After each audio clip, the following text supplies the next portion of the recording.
I'm a long-haul trucker, so I'm pretty accustomed to staying the night at rest areas.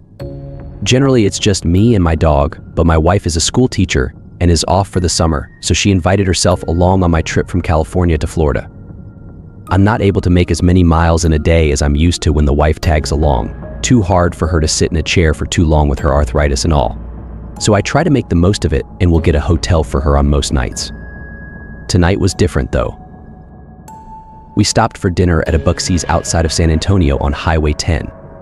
I'm very familiar with this route as I have been driving trucks in the southwestern states my entire career. After about an hour of driving after our stop, I noticed something strange. Not only did the section of highway we were on not look familiar to me, but I noticed that we hadn't seen another vehicle on the road in quite some time. Now, of course, I played it calm, not letting my wife know how confused I was as I scanned the scenery for anything familiar. To make matters worse, my Garmin and cell phone had no service. It was starting to get dark, so I promised myself that we would stop and get a room for the night at the next motel we came to. We drove for almost 2 more hours, and we still hadn't passed another vehicle. Luckily, my wife was asleep, or she would have seen how panicked I was becoming, because honestly, at that point, it would have been impossible to hide. My fears were quelled a bit when I saw the first sign for the rest stop. It was only 39 miles away. Sure, it wasn't ideal, but at least it would be a safe place to stay for the night. My wife could take my bed in the sleeper cab and I could sleep in my driver's seat. I had done it before, and the discomfort would be worth getting a fresh start in the light of day. When we pulled into the rest stop, I at once knew that something was off. First of all, the rest area seemed to be brand new, but there appeared to be no outside lighting whatsoever, only the faint flicker of lights from within the restrooms themselves. Secondly, the lot was absolutely vacant aside from another tractor trailer that looked as if it hadn't been operational since the mid-80s.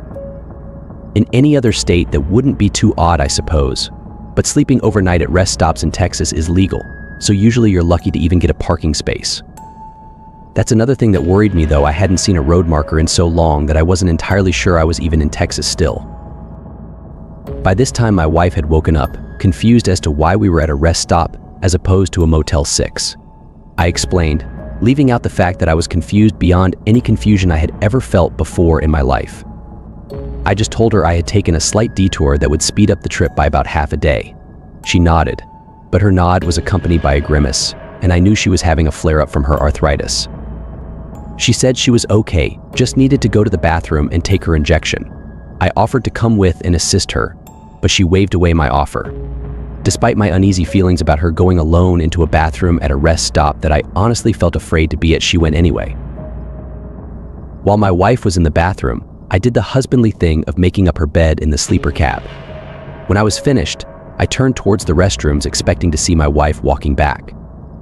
Worried about my wife at this point, I grabbed my mag light from underneath my seat and got out of the cab. Walking towards the bathroom, I noticed that the interior light of the other tractor trailer had been turned on. I had thought that it had been abandoned, so the trucker and me decided to run over and see if he needed any assistance. In the back of my mind, I felt bad about not checking on my wife first, but she was fine, I was sure of it. She probably hadn't even been gone that long. My mind has a way of losing track of time, which is a blessing when you drive 16 hours a day. I knocked on the cab door, but received no answer. I stood up to look through the window, but it was so dusty and grimy, it was impossible to make out any details. I'm not really sure what possessed me to do so, but I opened up the cab door. The smell hit me like a ton of bricks. It was beyond anything I had ever experienced in my life. I took the handkerchief out of my back pocket and tied it around my mouth before I explored more. The floor was littered with old newspapers and empty fast food wrappers, but nothing that would account for the horrid smell. I opened the curtain that separated the cap from the sleeper area and discovered a badly decomposed body. It had obviously been there for years. I was about to leave, get my wife and drive as far and as fast as I could. That's when I noticed that the corpse was wearing my wife's wedding ring. It's been about 14 hours since I found the body in the truck. I apologize for leaving you guys without much of an explanation, but to be honest, I'm not really too sure what happened afterwards myself. After I saw the ring on the corpse, my heart sank. The ring was unmistakable to me. When I had decided to propose to my wife, I called in a favor to a jeweler friend of mine, and he helped me design a ring specifically for my wife. That was the ring I saw on the corpse. My hand to heaven it was. But it wasn't just the ring. The corpse was also wearing the exact same outfit my wife had been wearing last night, a blue polka dot blouse with a purple cardigan. I ran out of the truck, screaming my wife's name like a madman. I ran into each bathroom stall, praying she was all right, and this was just some awful nightmare. I'm not sure if I made the right decision or not, but I got into my truck and I drove. I drove and I eventually came to a small diner that was no longer in operation, but miraculously was able to get service on my cell phone from there. I attempted to call the police first, but the signal strength wasn't strong enough to make an outgoing call. I'm not even sure what I would have told them if I had gotten a hold of them. That I abandoned my wife at a rest stop that I wasn't even sure the location of. So help me, I abandoned my wife. What if she's lost in the woods or worse? I was able to catch up on some much needed sleep though. The funny thing is, the sun still hasn't come up.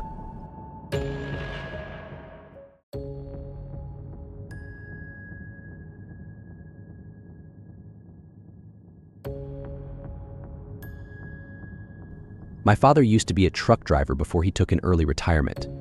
There were many times throughout my childhood where I was never able to see him since his job took him across the southern states, but boy, did he have some stories to tell us.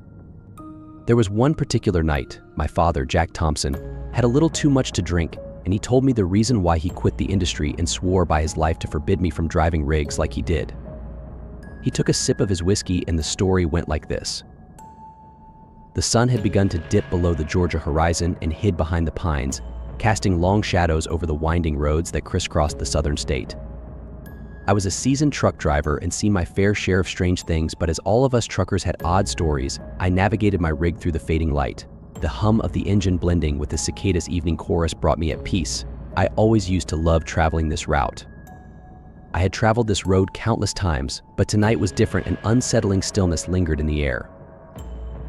As I approached a desolate stretch of Highway 27, the tall pines lining the roadside seemed to close in on me, creating a tunnel of shadows.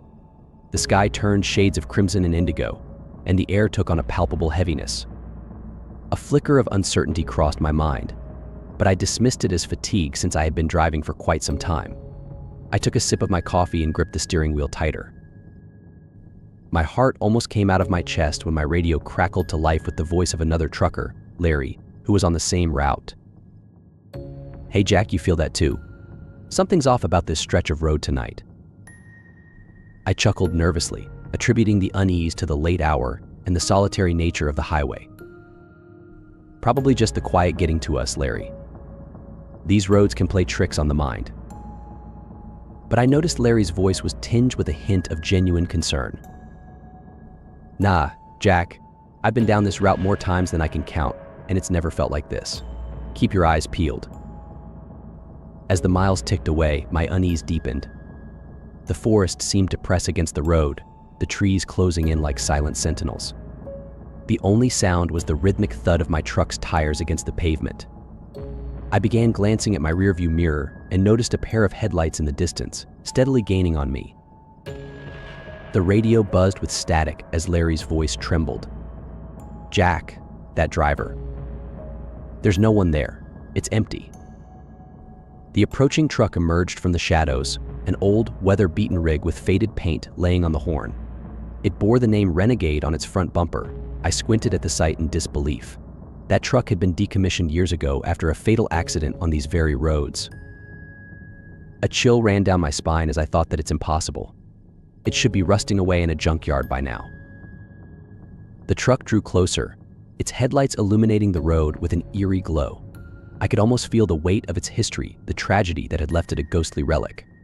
As it overtook me, I glimpsed at a shadowy figure in the driver's seat, its features obscured by darkness. In the distance, the truck's tail lights flickered, and it vanished into the night, leaving me stunned in silence. The air hung heavy with an unspoken understanding that something otherworldly had just passed through our lives. As I continued down the stretch of road, a fog rolled in, obscuring the road ahead.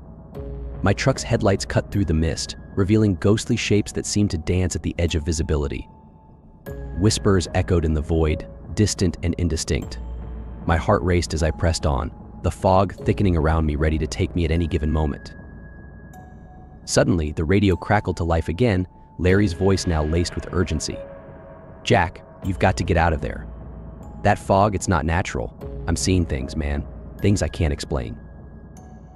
My breath became stuck in my throat as I caught a glimpse of shadowy figures moving within the fog. Desperation crept into his voice. Larry, I can't see a damn thing. What's happening? But before Larry could respond, the radio descended into a chorus of distorted voices, each one overlapping in a symphony of unsettling whispers. My heart pounded in my chest as I wrestled with the steering wheel, the fog closing in like an impenetrable wall. The road twisted and turned, disorienting me in its haunting landscape. I caught glimpses of things, ungodly things I had never seen in my most horrific nightmares, aberrations of long-forgotten travelers. The whispers grew louder, forming words that clawed at the edges of my sanity. I slammed the brakes on. From the fog, a woman dressed in white walked in front of my rig. My stomach turned upside down, and I released the contents of my stomach. I knew I had hit that woman, but looking in my rear view, there she was, as she had passed right through the truck like she was part of the fog itself. The radio crackled back to life, Larry's voice unrecognizable through distortion. The woman and the aberrations vanished in the rearview mirror as I emerged from the fog, the whispering voices gradually fading. The road stretched ahead, returning to a semblance of normalcy. The moon cast an eerie glow on the asphalt, revealing the lingering traces of my otherworldly journey. As I continued my drive, I knew I had witnessed something beyond the realm of the living. Renegade, the fog, the spectral figures, they lingered in my thoughts like cancer. The radio remained silent, Larry's voice lost in the static. The highway unfolded beneath my wheels, leading me away from the haunted stretch of road. The night pressed on, but the weight of the supernatural encounter clung to me. The road, once familiar and predictable, now held secrets that defied the logic of the living. And as I drove out of the unknown, I couldn't help but wonder, what happened to Larry, or was he even real to begin with? And what other mysteries lay hidden in the shadows of the southern highways?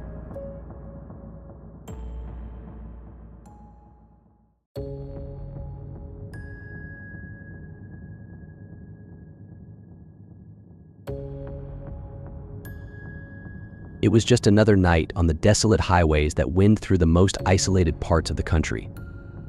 My name's Jake, and I've been driving trucks for over a decade. The long, lonely roads, the hum of the engine, and the endless stretch of asphalt are my constant companions. That night, I found myself driving through a particularly eerie stretch of road.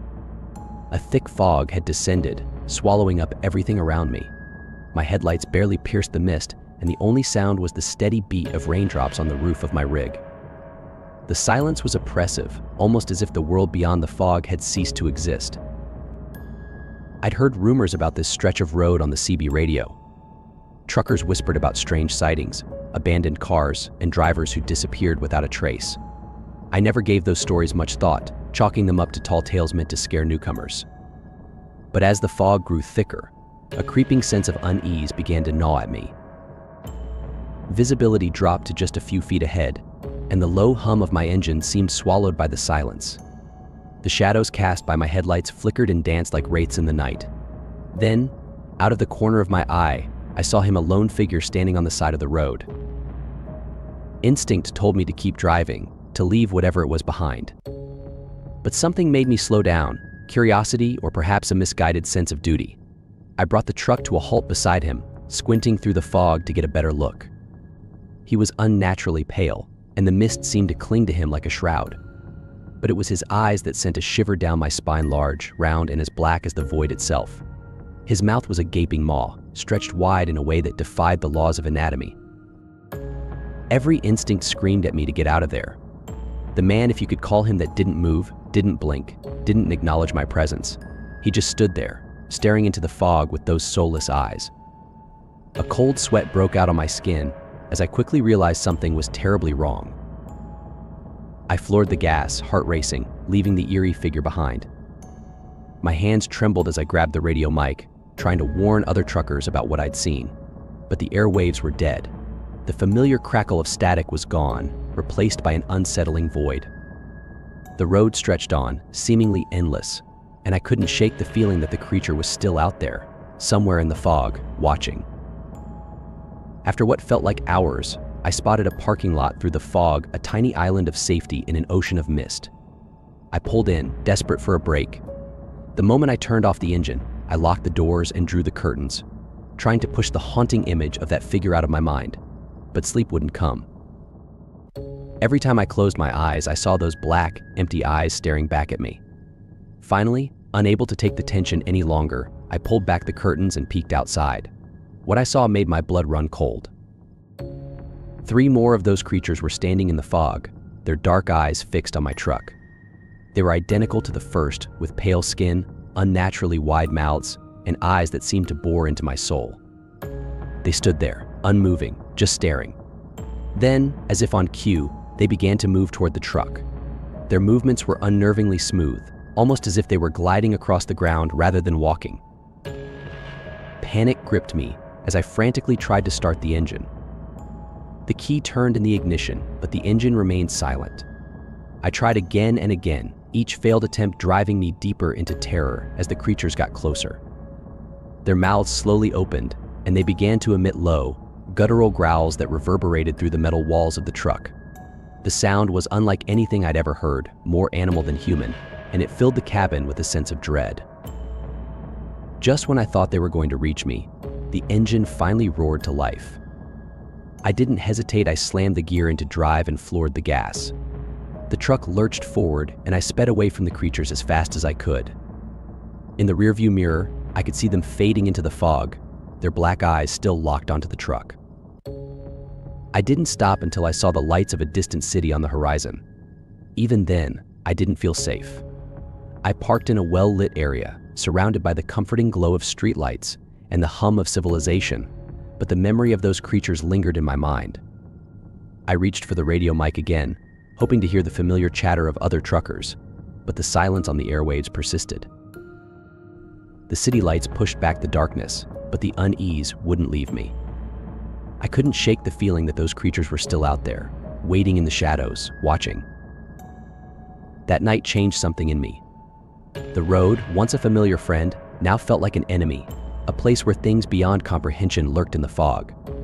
And though the city lights offered temporary relief, I knew the haunting wouldn't end there. The road stretched on, and so did the terror, following me like a shadow that would never fully disappear.